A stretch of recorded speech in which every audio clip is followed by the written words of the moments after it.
जय हिंद, नमस्कार दोस्तों। आप सभी का एक बार फिर स्वागत है। दोस्तों, हमें सुविधाएं बहुत सारी लागू होती है, लेकिन जानकारी के अभाव में हम उन सुविधाओं को नहीं ले पाते। ईसीएचएस ने 30 अप्रैल 2024 को सभी ईसीएचएस पॉलीक्लिनिक्स को एक जानकारी शेयर की है और ये जानकारी ईसीएचएस के लाभार्थियों से जुड़ी है और ये बहुत ही अच्छी जानकारी है जिसका कम ही ईसीएचएस के लाभार्थियों को पता है। तो आज हम सब की अवेयरनेस के लिए इस वीडियो के जरिए इस जानकारी को समझेंगे। देखिए, ट्रेवलिंग अलाउंस क्या होता है? एक जगह से दूसरी जगह यात्रा करने के बाद उसका रीइंबर्समेंट विभाग द्वारा वापस उस ईसीएचएस लाभार्थी को देना। और ये कब लागू होता है?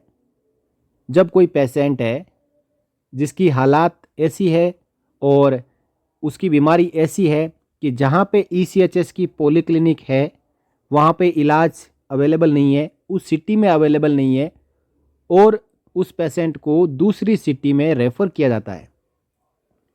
तो ऐसी स्थिति और परिस्थिति में आने और जाने का, यानी इलाज करवाने के लिए जाने का और वापस अपनी शहर और सिटी में आने का जो रेल के किराए के बराबर रीइंबर्समेंट वापस ईसीएचएस के लाभार्थी और उस पेशेंट को मिलता है।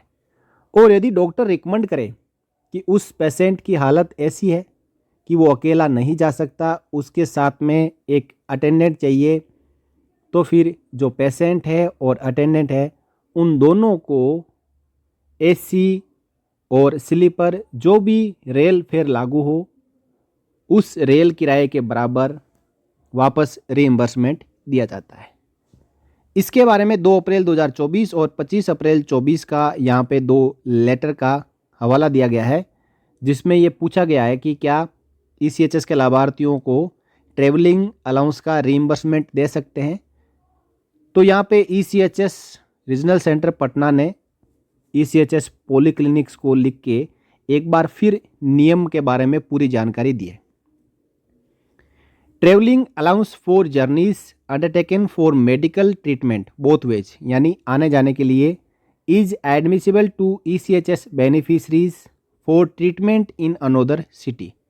यानी ईसीएचएस के लाभार्थियों को आने और जाने के लिए जो खर्चा लगता है वो रीइंबर्समेंट होता है यदि किसी दूसरी सिटी में इलाज करवाने जाए तो। If such treatment is not available in the same city and referral is advised by ECHS medical officer और स्पेशलिस्ट। जिस इलाज के लिए दूसरे शहर में जाना है वो इलाज यदि उस शहर में नहीं अवेलेबल है जिस शहर में ईसीएचएस पॉलीक्लिनिक है, तो ये खर्चा वापस मिलेगा। Amount admissible will be limited to rail fare in entitled classes as applicable at the time of retirement.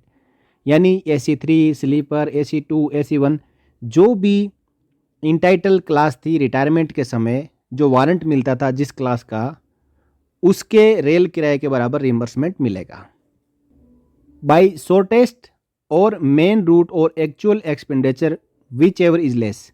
यानी ऐसा नहीं है कि वाया वाया कहीं पे भी होके जाए, जो सबसे कम दूरी का रास्ता है जहाँ से ट्रेन जाती हो, बस जाती हो, और जो मेन रूट हो उसी रूट का जो रिइंबर्समेंट मिलेगा। अब इसके साथ में 1 अटेंडेंट और escort who is required to travel along with the patient will also be entitled to travelling allowance if the medical officer attending the patient certificate in writing that is unsafe for the patient to travel alone and such attendant escort is necessary to accompany the patient, amount as admissible to the patient is reimbursable।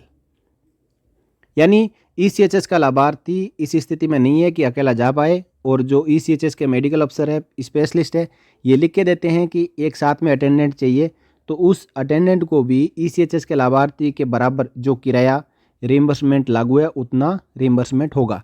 ये attendant हो जरूरी नहीं है कि ECHS member हो, कोई भी उसके परिवार का अटेंडेंट हो तो उसको ये रीइंबर्समेंट मिलेगा। अब इसके लिए कौन कौन से डॉक्यूमेंट अपने पेरेंट पॉलीक्लिनिक के OIC को देने हैं, तो सबसे पहले एप्लीकेशन फ्रॉम ECHS मेंबर्स।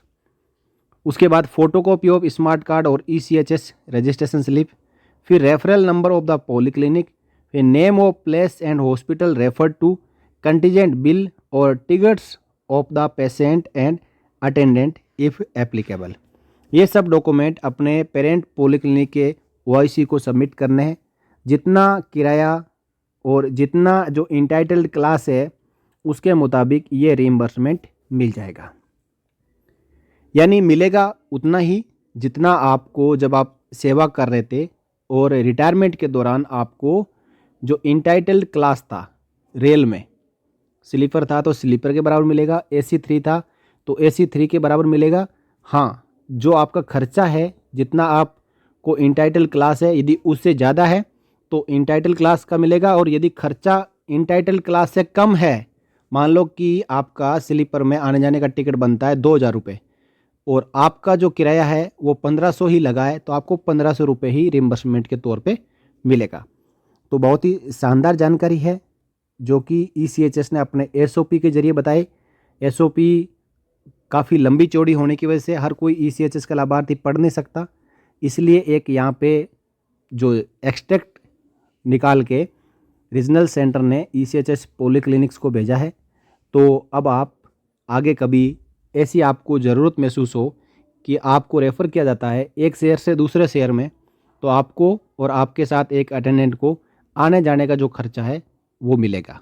ये थी ECHS के बारे में जानकारी आपको अच्छी लगी हो तो आप वीडियो को लाइक कर सकते हैं, शेयर कर सकते हैं ताकि दूसरों को भी पता चले, और आगे भी इस प्रकार की जानकारी आप पाते रहने के लिए आप चैनल को सब्सक्राइब कर सकते हैं।